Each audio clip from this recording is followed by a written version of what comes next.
In this video, we are going to have a look at arrays in Java. So, arrays are basically group of variables, and these variables are of same data type. For example, an array can be a group of integer variables, an array can be a group of float value variables, double, and you can have a string, array of strings. So, the point to remember is that these variables should be of the same data type. Now, a unique number is there for each element in the array, and this unique number is either called the index or it is called the subscript of the array. And the point to note here is that the index starts with 0. So if you have 8 elements in the array, so the index will start from 0 up till 7.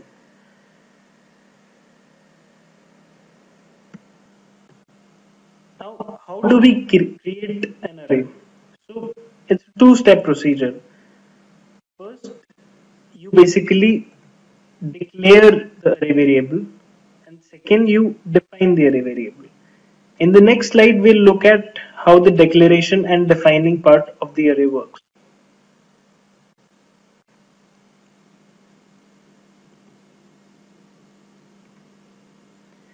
So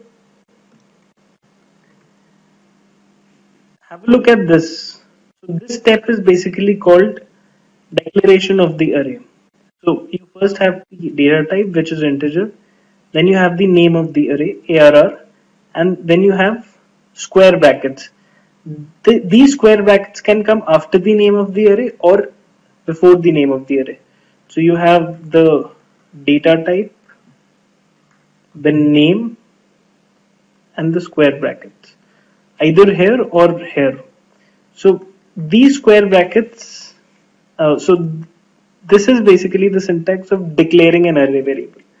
Now the important point to note is that at this step, no memory has been allocated. This is the step where only you are telling the compiler that, see, this is an array variable and I might create an array in the end, but at this point no memory is allocated. So this is basically just a reference, and it will later on point to an array when we define the array.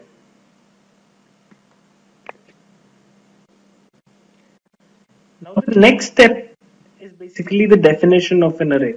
So as you can see, this was the declaration part in which the data type, the name of the variable, and the square brackets were mentioned. Now this ARR, so consider this as the reference variable. This and this is the array. It is an array of 5 elements of integer data type. So it will point to a group of integers, and that will be total 5 integers.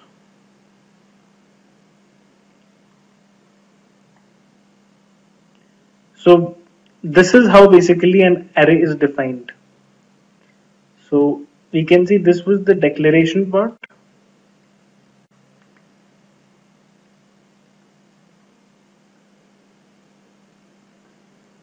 And this part is basically where the definition has occurred. And in this part, we just told that, see, this is the reference variable. This is the actual part where the reference variable, where an array was assigned to the reference variable, an array of 5 integers.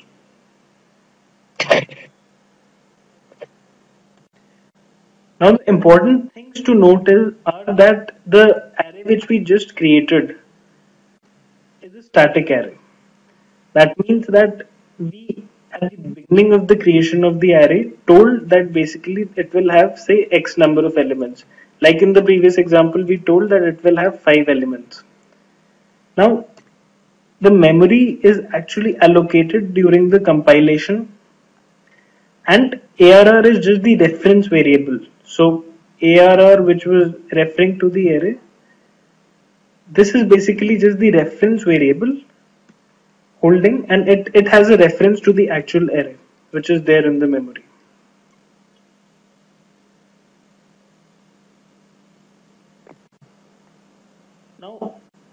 Here you can see that the two parts declaration and definition were combined, and we are directly declaring and defining. So earlier these were in separate steps. First we were declaring the array, then we were defining the array.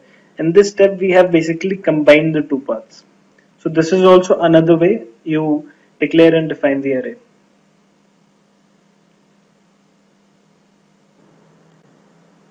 Now, another important thing to note here is that when you basically define the array, an automatic initialization takes place. So, for example, when you did int example array is equals to new int 5, at this point all the integer values in the array were assigned a value of 0. Because this was int, the values were assigned 0. Similarly, for other types, like for floating point values, it is 0.1. For Boolean, the automatically initialized value are false, and similarly so on. And for other class type values, basically null is assigned to each and every object of the array. So you just need to remember that an automatic initialization kind of takes place, and while you basically define the array.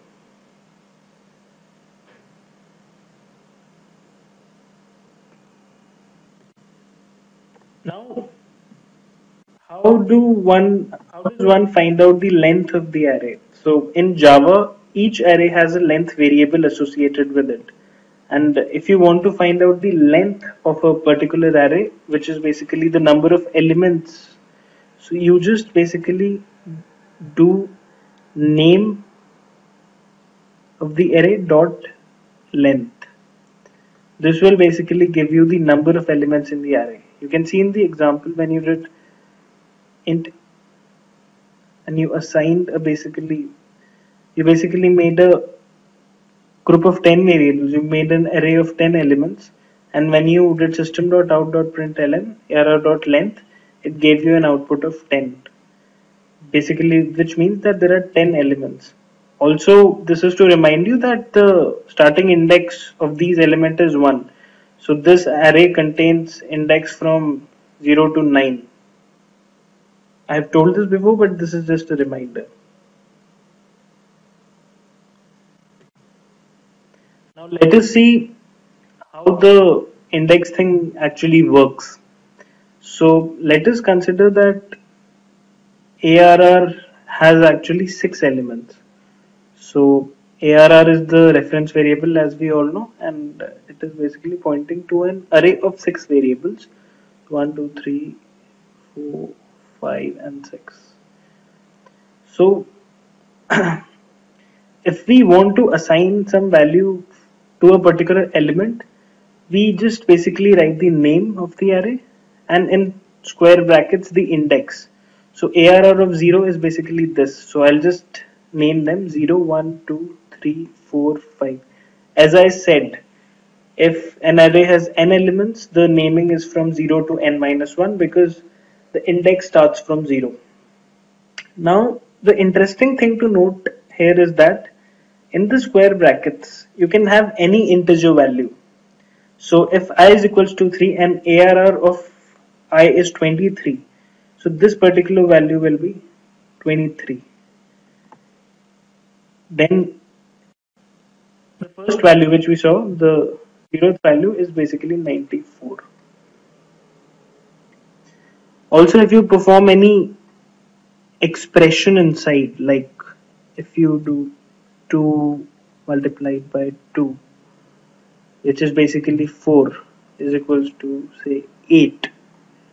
So this expression will be evaluated. Until and unless this results in an integer, you have no problem. But remember that not even long is allowed. So 2 multiplied by 2 is equals to 4, which is an integer. So the value of that is set to 8. So this particular element will be set to 8. So this is how the whole index thing works. in an array. Just have a look.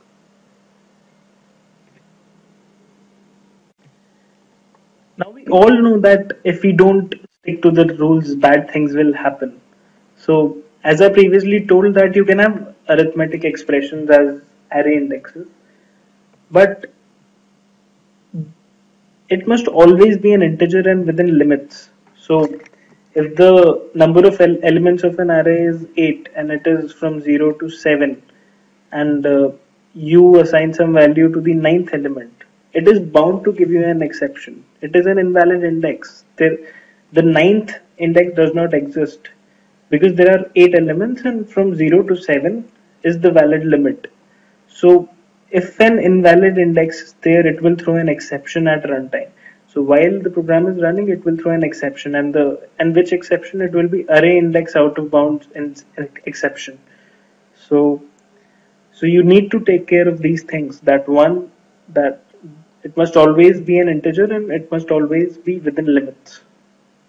Do take care of that. Now we can basically directly assign all the values to an array also. So in this step, we basically formed an array and we assigned the value in the first step only. And you can see how it is done. So 10, 20, 30, 40. There are 4 elements in this array, an array of integers. Now, similarly, we can see here that a is equals to 60, 70, 80. The values were, the array was initialized with 60, 70 and 80. Now what will happen if b is equals to a? So b is an array is equal to a. So remember that this is a reference variable and again a is a reference variable.